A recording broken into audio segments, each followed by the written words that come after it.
Assalamualaikum, berjumpa kembali. Kita belajar di rumah belajar asyik matematika di kelas 12. Kita masuk dulu ke rumah portal rumah belajar. Kemudian kita pilih jenjangnya SMA kelas 12.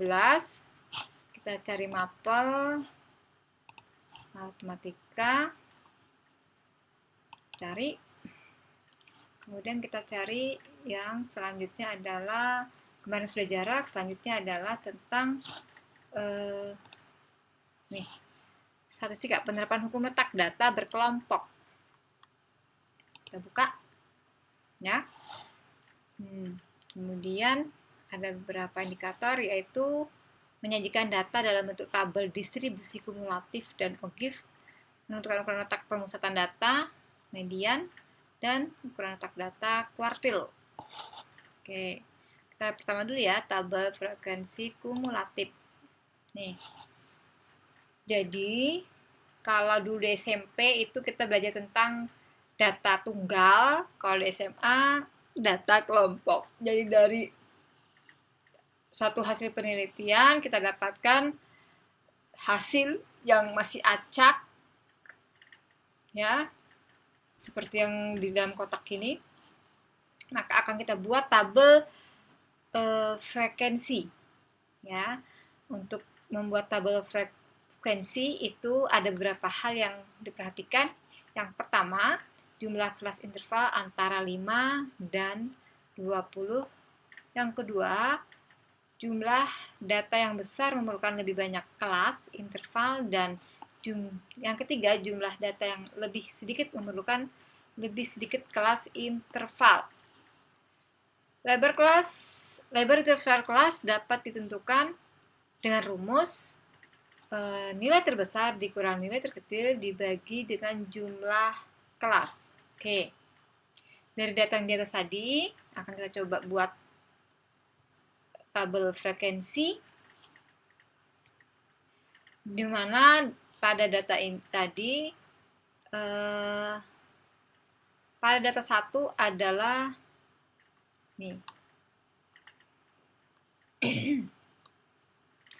jumlah data pada data 1 adalah 41. Ya. Kemudian nilai terendah adalah 2 dan nilai tertinggi adalah 49. Bila akan dibentuk 10 kelas, maka nih di sini nih ya. Di sini banyaknya data ada 41. Nih. Yang terkecil itu adalah 2. Yang terkecil itu adalah 2. Kemudian yang terbesar adalah 49. Akan dibuat kelas banyaknya kelas yaitu 10. Ya. Maka lebar kelas itu adalah nilai terbesar dikurang nilai terkecil dibagi dengan jumlah kelas. Tadi kita sudah menetapkan jumlah kelas kita tadi adalah 10 kelas. Hasilnya adalah 4,7 atau dibulatkan menjadi 5. Kemudian nih, karena intervalnya 5, nih kan intervalnya 5 atau lebar kelasnya 5, maka tadi kan kita mulai dari angka 1. Ya. 1, 2, 3, 4, 5. Jadi panjang kelasnya 5. Lebar kelasnya 5. Dengan frekuensinya, kalau kita lihat ke atas lagi, tuh, maaf ya, naik turun. Ini bisa nggak ya? Kalau dikecilkan, aduh terlalu kecil nanti, nggak bisa ngelihat. Ya, kita lihat di situ angka 1 sampai 5 ada berapa frekuensinya ya. Kita coba di sini lihat. 5, berarti kan 1. Kemudian 2, 4, 3. Ya kan? Kemudian baris ketiga 3, 4. Baris ke terakhir yang 1 sampai 5, enggak ada, berarti ada 4 ya. Berarti 4, berarti 1 sampai 5 itu frekuensinya ada 4. Kemudian setelah 5 itu kan 6 ya. Dengan lebar kelas tadi adalah 5, berarti 6, 7, 8, 9, 10, 5 ya. Atau kalau mau mudahnya ya, kalau di sini 1 tambah 5, 6, tambah 5, 11, dan seterusnya. Begitu pula di sini, 5 tambah 5, 10, tambah 5, 15, dan seterusnya. Ya. Kita coba cari frekuensi antara 6 sampai 10. Kita lihat atas lagi ya. 6 sampai 10. Baris pertama, 6, 1. Kemudian 6 sampai 10 ya. 7, 2. Kemudian 9, 3. Kemudian ada lagi nggak? Di sini keempat, kelima. Nggak ada ya, cuma 2 aja ya. Nah, kita lihat. Ternyata ada 3, berarti ada selisih 1 kita ya. Ternyata ada 3 frekuensinya. Ya, begitu cara mencarinya. 1 sampai 5 ada 4, 6 sampai 10 ada 3, dan seterusnya. Dengan jumlah semua data itu adalah 41. Sedangkan jumlah kelasnya ini 1 sampai 5 1, 6 sampai 10 2, 11 sampai 15 3, dan seterusnya 3, 4, 5, 6, 7, 8, 9, 10. Itu yang dimaksud dengan jumlah kelasnya. Ya, dengan interval 5 ya. Oke, selanjutnya adalah dapat juga kita bentuk tabel frekuensi relatif sebagai berikut. Frekuensi relatif ya. Dengan interval di kelas pertama 1 sampai 5 itu 0,0975 sekian. Kelas 2 0,07 sekian. Dapatnya dari mana? Nih ada rumusnya ya. Frekuensi relatif itu rumusnya adalah tadi frekuensi pada kelas pertama jumlahnya 4. Maka yang dimaksud dengan frekuensi relatif berarti 4 dibagi dengan banyaknya data tadi 41 ya. 41, jadi 4 dibagi 41 adalah 0,9. Ini supaya kelihatan nih ya,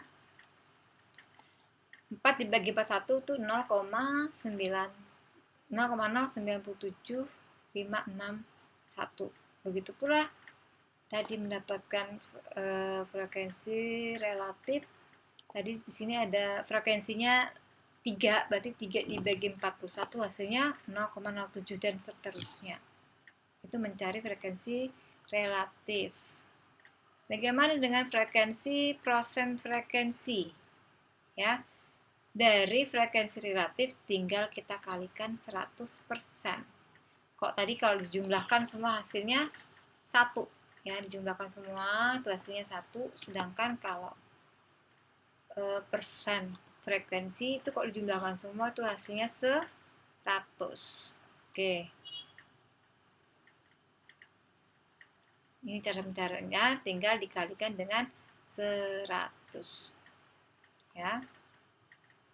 Selanjutnya dari tabel distribusi dapat dibentuk tabel frekuensi kumulatif. Nih. Tabel frekuensi kumulatif ya, tabel frekuensi yang salah satu kolomnya memuat frekuensi kumulatif. Kemudian tabel frekuensi relatif kumulatif ya, tabel frekuensi yang salah satu kolomnya memuat frekuensi kumulatif, frekuensi relatif, dan seterusnya. Nih, ini dimaksud dengan frekuensi kumulatif. Kita di sini. Pada kelas pertama, frekuensinya 4, maka frekuensi kumulatif untuk kelas pertama 4. Kemudian pada kelas kedua frekuensinya 3, namun frekuensi kumulatif pada kelas kedua, ini kelas kedua ya, itu adalah 7. Dapat dari mana 7? Yaitu 4 tambah 3. Kemudian kelas ketiga frekuensinya adalah 4 dengan frekuensi kumulatifnya adalah 11. Dapat dari mana? 7 tambah 4. Dan seterusnya. Frekuensi kumulatif pada kelas keempat itu adalah 13 dari dapatnya 11 tambah 2. Ya.